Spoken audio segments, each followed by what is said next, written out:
Hindi himatay yung tour guide.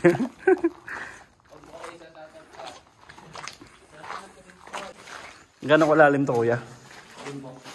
Malayo po to, nasa 1.4 kilometers po to. Pag tinagos po, 4 na oras po lalakarin. Kaso po bawal po tagusin kasi po nung bagyong Ulysses po, ano po masarahan na po doon sa mga tropa. Ito po yung mga bakal pong hawakan sa loob po ng cave, mga stalactites. Na may crystallize pong bato. Pag nasa taas, stalagmite, diba? Oo. Stalactite pag nasa baba. Tama ba? Ito naman po pag hinawakan po siya, nangingitim po siya. Dahil po sa acid. So hinawakan nila yan. Namamatay siya pag nahawakan. Oo, namamatay po siya. Sayang. May mapangahas na humawak. Wala sa planong vlog. Ano man lugar to, pre? Puning cave po. Puning Cave. Bayabas. Ito pa po yung mga ibang stalactites po. Mga taga-sambo ba kayo? Tagig po ako eh. Kuya, yun nga, tignan mo yun, ang ganda niyan eh. Iyan yung ilawan mo kuya. Ayun o, ganda. Ito naman po yung pinaka-tonsil po ng cave. Ito po. Tonsil? Oo, pinaka-tonsil po. Bakit tinawag siyang tonsil? Kasi po nasa bunganga po tayo nung... Ah. Nasa bunganga pa lang po tayo. Kaya po ito po pinaka-tonsil. Bunganga. Tonsil. So, tonsil. Asa yung dila ko? Ito yung napakang dila ko. Masaklap nito, malaglag yung ngipin sa akin. Ito naman po yung sinatawag po namin 100 nipples po. 100 nipples. Bawal pong hawakan, pwedeng gilaan. Dito pa marami po. Gagi. Ang dami niyang nipples oh. Sigurado ko 100 dyan kuya. Binigang nila yan, hinawakan nila. 100 po yan, 100. Ah, 100s. Ito mas malalaking nipples oh. O iba na yan. Eto, pag dito nang itim, hinawakan itong mga to. Alarapit yung stalit niya, ito na. Basta mahawakan mo, madampian mo lang o... Feeling ko babae itong pwede. Oo, bahay po itong may iba na to. Ito pa po yung mga ibang 100 nipples po. Ito mas malalaking Oo, nipples. mas malalaki. Favorite mo yun, di ba? Ito naman po yung rock formation po ng parrot, para po siyang parrot. Ito po yung mata, tsaka ito po. Oo, ano. Saka ito naman po yung rock formation po ng takore.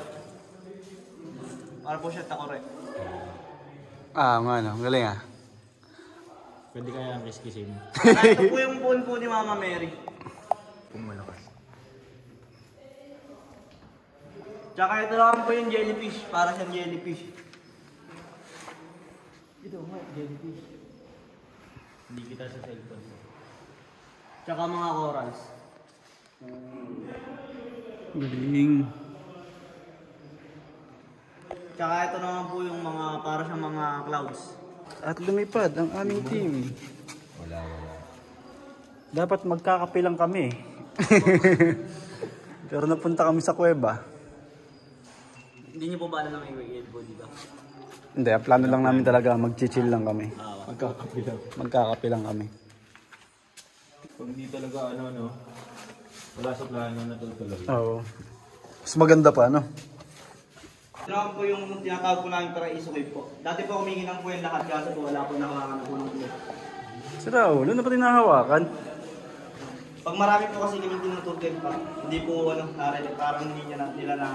Ang tao kasi kulang sa sa knowledge. Anong yan, yun? So dapat talaga bago muna pumasok ang tao dito, dapat binibriefing muna eh. Ini-inform naman yan sila. Tigas ng mukha, ano? Part na kumikinang ba? Kumikinang ina. Imbis na papakinabangan pa ng ibang henerasyon, natitigil na eh. Ang makikita lang po natin, puro marble po. Dito po mas maganda po dito. Makikita natin dito liwanag. Mga stalagmites po ang makikita natin po. Ay, alam ko na kung ano to kuya. Sa dulo na tayo. Huwag mo na sabihin, alam ko na kung ano tong butas na to. Kwerta na kwerta. Ayun, gumalang pag ganyan, dalawa ako.